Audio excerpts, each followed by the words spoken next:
Hello and welcome to HR Unplugged, episode 48, How to Build a Better Relationship Between HR and Finance. Many HR leaders understand how critical the working relationship between HR and finance is to HR success at the organization. But navigating this relationship can be difficult. In this episode of HR Unplugged, Anita Grantham interviews Justin Judd, CFO at BambooHR. They share their insights on where most HR teams fail when they try to partner with finance and how you can make changes to build a better working relationship. Thank you for tuning in. Today's episode is brought to you by BambooHR, the complete HR software. Simplify HR with award-winning solutions from everything from hire to retire with BambooHR. Hi friends, BambooHR here. People ask me all the time, why is it so easy to switch to BambooHR? And I tell them the same thing every time. Aw, thank you, you're too kind. Now it's my turn to compliment you. But I also say it's easy switching to BambooHR because I'm so user-friendly. Employees, managers, admins, they all love me. See for yourself now and start a free trial at BambooHR.com. That's BambooHR.com. All right, we're back, and I'm really excited to be here with one of my favorite people on the planet, Justin Judd, our CFO here at BambooHR. Welcome, Justin. Thank you, Anita. It is so good to be with you. And in fact, it's really hard to get on your show. So thank you for having me. We've had you on our list forever. All right. I guess I need to prioritize a little bit differently. Well, we're here today to talk about how to build a better relationship between HR and finance. And I'd love you to give a little bit of background to our listeners. No, for sure. I think it's a topic I'm really excited to be able to spend some time on because it is one of the most important things you can do is have a great relationship between HR and finance. We're almost two peas in a pod and trying to solve the challenges of any business. And so I'm excited to chat with Anita. I bring also a little bit of a different background to the CFO role here at Bamboo because I believe it or not, and hopefully no one holds it against me, but I'm also an attorney. So I started out as an accountant, went to law school, spent some time doing corporate law and leading a corporate legal team, partnering deeply with HR partners and with other leaders across businesses. And that before I moved into CFO related roles and then CFO here and also lead legal here at Bamboo. So I bring a little bit of a unique perspective and maybe we can talk a little bit about that as well. Yeah, put all your questions about legal and finance and partnership into this chat because we're so lucky that Justin handles both these roles for us. And it makes it actually a lot easier for our team. So I'm super grateful about it. Here's a question for the chat. If you want to put your feedback in here, what is your best advice for building a better relationship with finance? And I'm curious, Justin, what your thoughts are as we see the chat fill up, hopefully. Yeah, best advice for building a great relationship with finance, I think starts almost with take the time to make the investment in the relationship. And I know that may sound pretty generic, but we'll talk about this, I think, as we spend some time together. Anita and I, the way we work together is great because we actually spend time together. And I think that's one of the things that often is overlooked is the relationships that don't grow are the ones that don't actually get fostered and invested in. And so building that relationship, taking time to understand the perspective of HR and for a finance leader and for a finance leader to understand, for an HR leader to understand the perspective of finance and for a finance leader to understand the perspective of HR is really critical because you both departments, both leadership roles share a stewardship for making sure that the business is successful, the people are successful, and that we really work together. So take the time to make the investment. It makes all the difference. You can see here in the chat, everybody really agrees. I'm curious what advice you might have for Amy. She says her bookkeeper makes her crazy. Well, that's another one. Same thing. Make the investment. Try to understand maybe the bookkeeper's perspective. Be open to maybe trying to understand what they're thinking about. Now, bookkeeper versus finance, those aren't always exactly the same. And so maybe one of the investments you can make is you helping the bookkeeper understand what you're actually trying to accomplish. Sometimes bookkeepers can get a little lost in just trying to record everything in the right place and in the right way, but taking time to understand, helping explain a little bit more about the business, what the business is doing, what you're trying to accomplish can sometimes go a really long way. It's true. It's so true. So let's jump in and how better our relationship can be. Like, how do we need to prioritize a better relationship? And what are some great examples that the team can implement? Yeah, the way I think about the relationship between finance and HR is it has to be a true partnership. And the reason why that's so important is because from the CFO's lens, people are maybe the biggest investment a company makes. Or at least for many companies, maybe not the largest. For many companies, it might actually be the largest investment. I know in technology and other really people-centric businesses, professional services, or in technology, wow, the most money we spend, the most money we invest in the business is in our people. And even for businesses that may not be super intensive people businesses that might have larger property, that you own real estate or you own large factories, the people that you invest in many ways are the most important asset that you invest in. And so because from that frame of reference, because that is the largest investment we make, or the most important, and in many cases, the most important investment we make as a business, finance has to partner with HR, because finance feels that deep stewardship for we're investing funds, we're investing resources, we're trying to make sure a business is successful and we're investing in the right place. And if the largest investment or most important is your people, well, HR cares about that as well. HR cares about the people being successful, because successful people inside of the company lead to happy customers, which lead to successful businesses. And so, finance and HR just really have to view this as a partnership. Is there ever a time, like, I think you're so unique because you see that trade-off that people drive the customers that drive the business. Do you ever experience your peers then they don't have that prioritization? And then what would we do if our prioritization was off? Yeah, I think it's not always natural for every CFO or every finance leader to maybe have that instinct. And so I think, and this is something, obviously the mission of Bamboo, which I love, is setting people free to do great work. And so sometimes if you're working with a finance leader who maybe just sees the dollars and cents, or maybe just sees, well, isn't it just all about the return on investment? It might be helpful to actually sit down and have a conversation and build that relationship around, well, if our people are set free to do their best work, won't we get a better? So this is using CFO language back at them from an HR perspective, is won't we get a better return on that investment that we're making in our people? And that'll help make our customers successful and happy, because sometimes that's also the key. HR leaders may not always use the same language that a finance leader uses. I learned that, and something I highly recommend. I had the chance in other roles I've had, and then we even do this a little bit here, is I sat on the extended staff of our head of HR at a company I was at previously, and vice versa. We had HR leaders on my staff. And what happened there is we started to realize that sometimes we use different words to talk about the same thing, and just using a little bit of a translation layer to make sure that we understood, oh, we're actually talking about the same thing. And our goal here is we're trying to ultimately make our customers happy.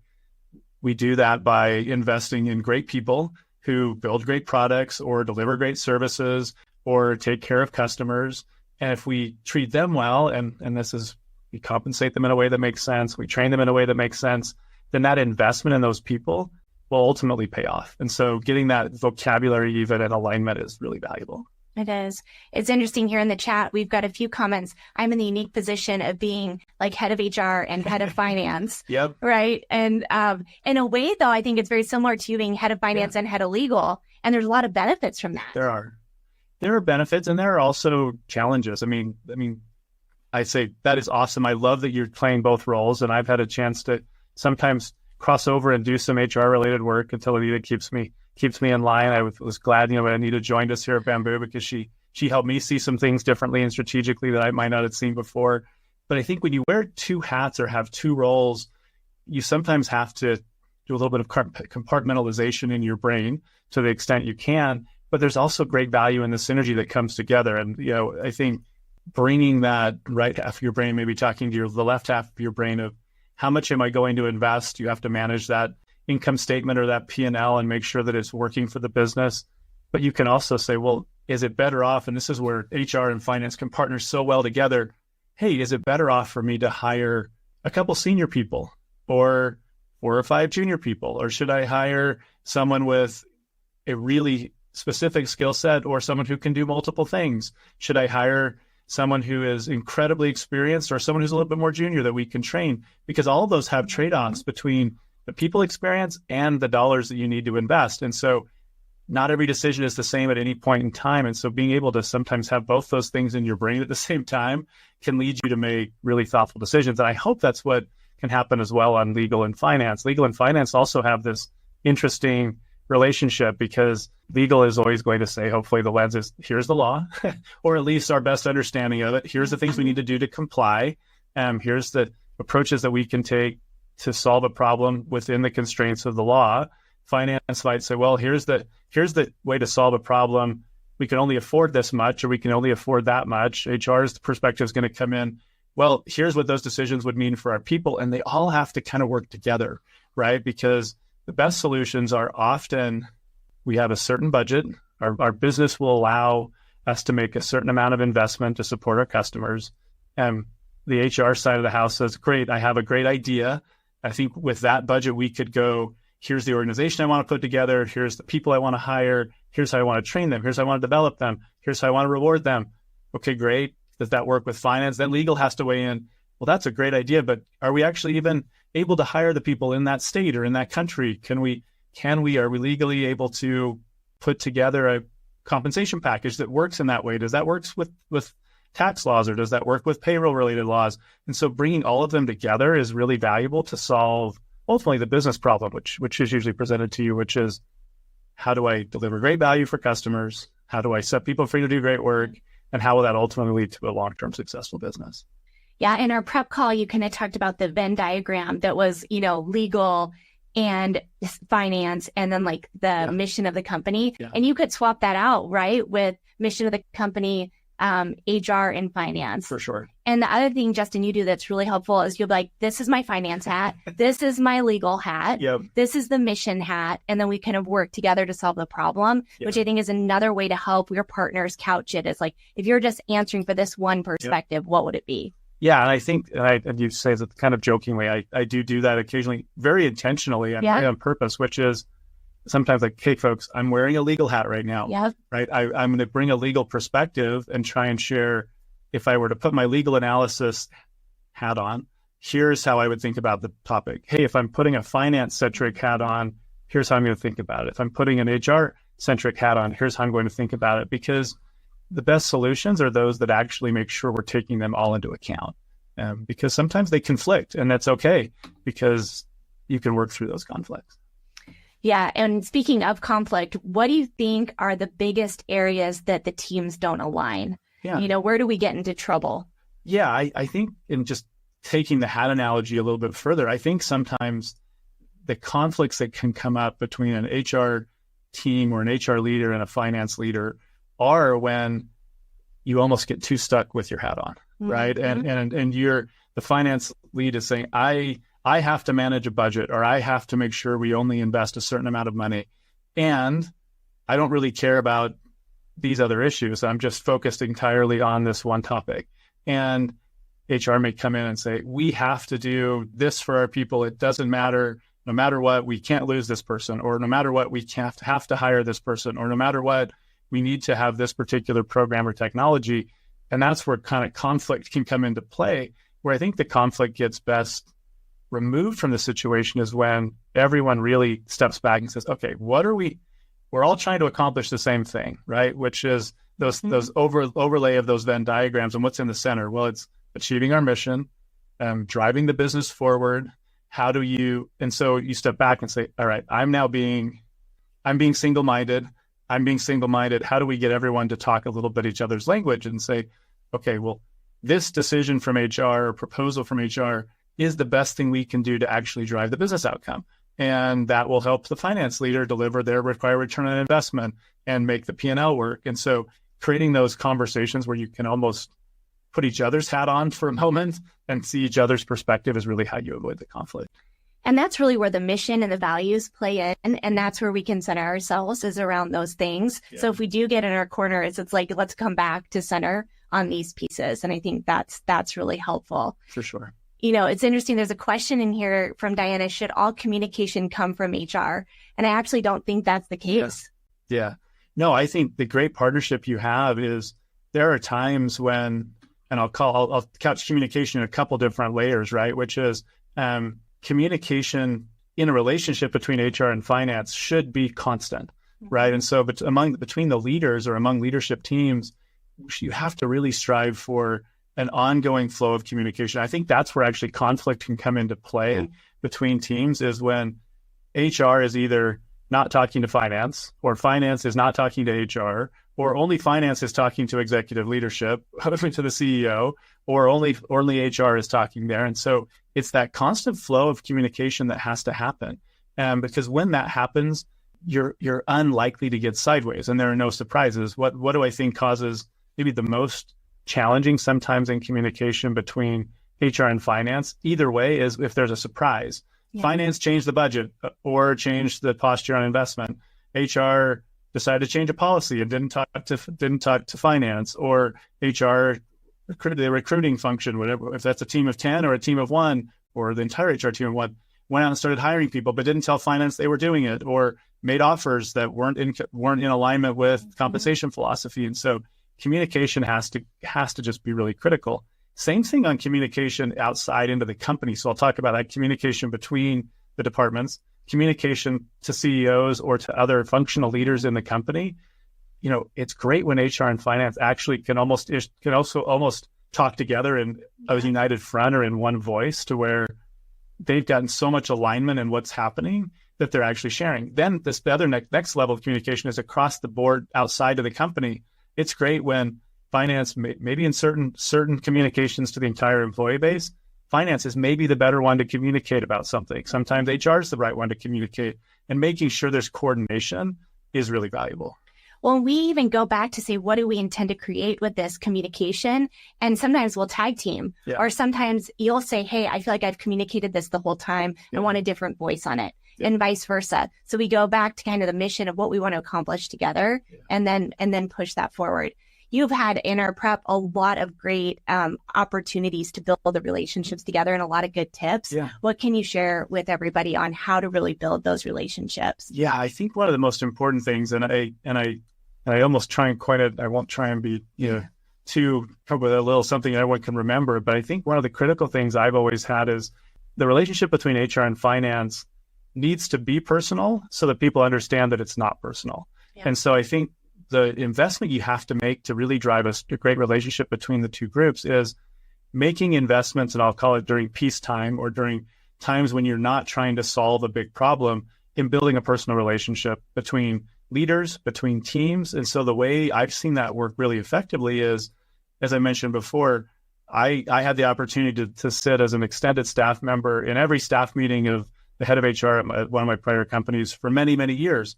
And why? Because it was just easy to say, I'm coming to your staff meeting, we're there, I'm building relationships. I'm not just showing up when there's a big conversation to have or a crucial conversation to have, but we're building that relationship. So I did that. I've had teams where I've encouraged my finance teams to literally hold joint staff meetings with HR. And they do that every week. And it's a joint staff meeting, or it's at every other week. And it may be that we get recruiting together with FP&A or with the financial planning group and say, you all need to have a joint meeting once a week, or once every other week, or once a month, whatever your cadence is, so that you're in sync around what's happening on hiring and the forecast of what finance is expecting to be hired and what the recruiting function is seeing happening. And so making sure those relationships are happening. We often, in fact, our teams sit adjacent to each other in the building, or actually do joint, we've done some joint offsites together. We've done fun events, not just the deep meeting events, together as teams, so that those relationships get built in those peacetime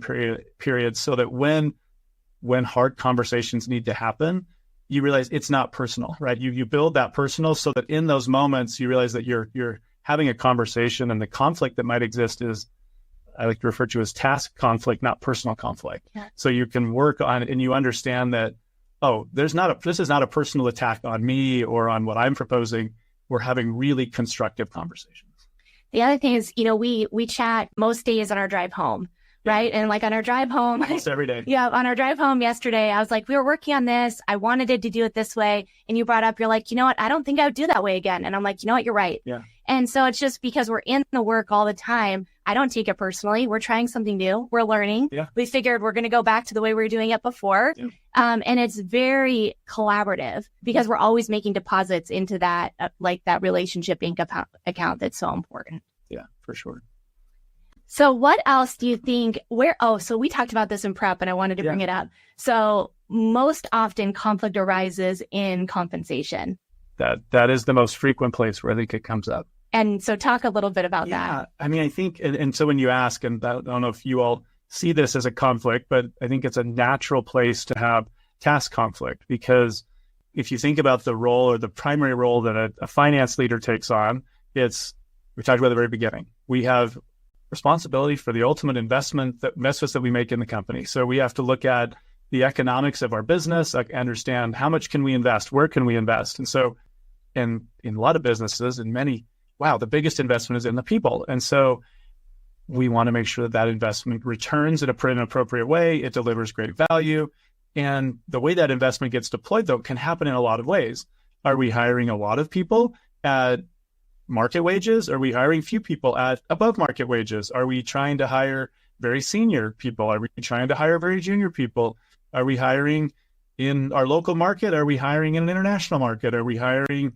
So there's all these questions that come up that have heavy implications on the amount of investment that we make.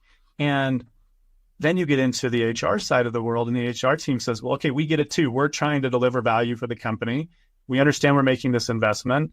Or maybe they don't, right? Because sometimes HR can come at it from do I actually understand that we're making a big investment, or is it just somebody told me to hire people, so I'm going to go hire people, right? And have you thought through, are they senior? Are they junior? Are we paying at market? Are we paying above market? Are we paying below market? Are we paying, with a heavy incentive component, or are we paying with a heavy base component? And so a lot of those conflicts can come up around finance trying to implement that investment mandate and HR trying to deliver great experiences for people, and then making those two come together. And so, we talked a lot about how do you avoid that conflict, or make at least that conflict the most productive you can be, is being really proactive in talking about the strategy and the philosophy around how you compensate people. Because I think that's when, if you can have that conversation, not when this is a really great candidate, can we pay them X or Y? Or this manager thinks they can hire 7 people this week. Can we do that? Instead, you've had the conversation of what's our philosophy, what's our general strategy, what are our incentive programs, and you'd have that in a time of calm rather than a time of conflict. Then you are better equipped with the framework to have that conversation when those topics come out. So specifically, we created our compensation philosophy together with buy-in from the rest of the leadership team. Yep. So that way, when we go to engage in that work, we're not going back and forth on it. Yeah. It's all laid out. And so all that conflict doesn't even get a chance to really exist. Yeah, for sure. So there's a few great questions in here that we have some time for. Yeah. I'm glad to hear that my attending staff meetings is a good thing. Would you recommend sitting there through when they're done training that's specific to the staff, or is it just showing up for the general part of the meetings enough? Yeah. So what I saw worked really well through all the years that I had, and I was lucky enough to have an HR leader who welcomed me in both as a legal partner and then as a finance partner. I would attend, or a member of my team would attend the full staff meeting. And we found it was super valuable. And then even we would attend the offsite meetings, and it was the full, really treated as an extended staff member. So if there was a meeting that was happening, pretty much the whole time we were there. And that made it easy for if there was a specific topic that I needed to address, I was there. But just the context that comes, and the continuity and the relationships that are built from that really consistent attendance at those meetings and participation is super, super valuable. And that's when you do ask for something, the context is already built. Yep. And it's lined up with the strategy, and you don't have to go back and explain it all. For sure. Okay, here's a great question too. What's your best words of wisdom when finance leadership says, stay in your own lane, HR, when trying to build a relationship? Yeah, my hope is that doesn't happen a lot, but I know it does occasionally. And I think I don't want to sound like a broken record on this, but if the relationship is built not just in that moment of conflict, but it is built over time, in those moments that are, it's just shooting the breeze, or it's just finding time to go grab lunch, or it's having a quick chat on the walk out to the parking lot, or on a drive home, then I hope those don't come up. Now, if it does come up, I think in some ways the best way to diffuse this, and there's a couple of values of Bamboo that I think help in those situations, which is assume the best. Assume that finance leader is probably saying that because they may be feeling pressure to deliver on their particular area. They may be feeling pressure to, and we all have our pressures, but a finance leader's pressure is either sales isn't going the way they want it to, or wow, we're spending more than I had hoped, we're over budget, and those two things aren't aligning. Maybe we're not hitting profitability targets that have been promised to a board of directors or to an owner, and they feel pressure. And so in those moments, assume that they're just trying to deliver for the business, and then be open to ask, okay, how do we, I'm also just trying to deliver value. Are we aligned on this? How can I understand what you're concerned about? And it is a little bit of that, being open to trying to understand what they're trying to solve, and hopefully they'll reciprocate in a productive way. Yeah. And I don't see how they can't. Yeah. One of the questions we had is, what happens when you come in and the relationship is already broken? Yeah. And then how do you go through rebuilding that? Yeah. Yeah. And I think that's where those values are really critical, Yeah. right? And when you start in that relationship, I think it's worth that upfront relationship building around assuming that they might be a little bit one-sided or maybe a little bit disconnected. Assume the best, that they're still well-intended, and go try and make that investment in a genuine way in getting to know them, the things they're trying to accomplish, their perspective. It might be that that the business is just challenged in some unique ways, and they're struggling to find answers to solve it, and got more or less support from your predecessor. And so maybe they were burned in some ways in the past. So getting to understand that and coming in with an openness to being willing to have that conversation, I think can be valuable. And being open yourself, a little bit vulnerable of, hey, I'm here. Here's what I'm here for, right? Open up a little bit around, here's what I'm hoping to accomplish. I'm hoping to be a partner with you on this, and so on and so forth. Yeah, I love that. That's great. Yeah. This is another great question. What to do when finance doesn't really see the value that HR brings to the business. Yeah.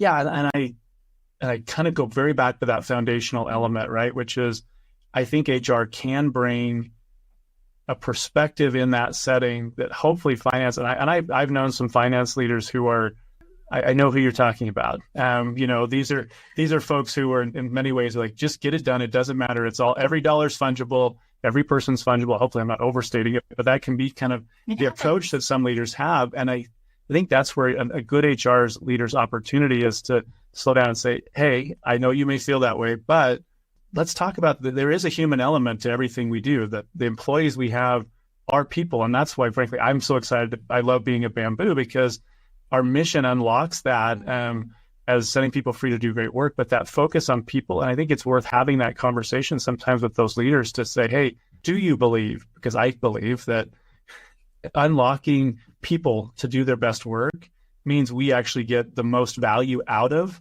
the company gets the most value from that employee, and the employee gets the most value from the company, and they're so free to do great work. And so that mutually beneficial relationship goes so much further than just a, people are fungible sort of approach. So I think there's a chance to really turn the tide on that with a good conversation. I do too. Do you have time for one more question? I can do one more. Yeah. Okay. How do you include or fit operations in this alignment? I think this is a great question, Kelly. Then oftentimes they have strong opinions on comp, et cetera. Yep. It's a great question. Yeah. I think it's a wonderful question. I also led operations at a prior life. And I think I won't say everything that I said about finance and legal and HR and operations fits in there as well. I think operations is another one, and there can be a tendency among operations folks to be like, oh, I know the answer. And so what we had actually done is we formed another, not to always try and give a prescription, but prior role, prior life, we've sometimes done operations councils, where that council actually then, hey, bring in an HR leader, bring in a finance leader, bring in an ops leader, and try and put the three together, because the three together can, in many ways, then they support a CEO or an executive team. And ops sometimes wants to play the HR role, ops sometimes wants to play the finance role. And so just having open conversations about where do we want people to be, where can they bring the most value, and driving clarity is, I think, the key right there. Because where I think challenges come in is when things are left ambiguous versus just having a hard conversation and trying to articulate where can the different teams play, because there's great value in synergy when the teams are all talking to each other. And really, we talked about ops, finance, and HR kind of building this like fortress around the leader to help support them. Yes. So ideally, we all have our stuff together so that we can help enable the leader to be successful, because I think that's really what our job is. Yep. And with some teams, you might find that the allocation of responsibility looks a little different, just depending on the strength of the different ops, finance, or HR leaders. That's so true. Thank you so much, Justin. Yeah. We're so grateful. We had so many wonderful questions, and just appreciate all you do and all your experience. I appreciate our partnership. So thank you for being here. Glad to be here. It's great. Well, we invite you to visit us at hrunplugged.com, subscribe to our series, and you can listen to all of our episodes on demand in your favorite podcast format. Thanks for being here today. Have a great day. Awesome. Good to be with you. Thanks. Thanks for joining us for HR Unplugged. This series is brought to you by BambooHR. Visit us at bamboohr.com/HR-unplugged for video versions of the podcast, additional resources, and to learn more about how BambooHR sets people free to do great work.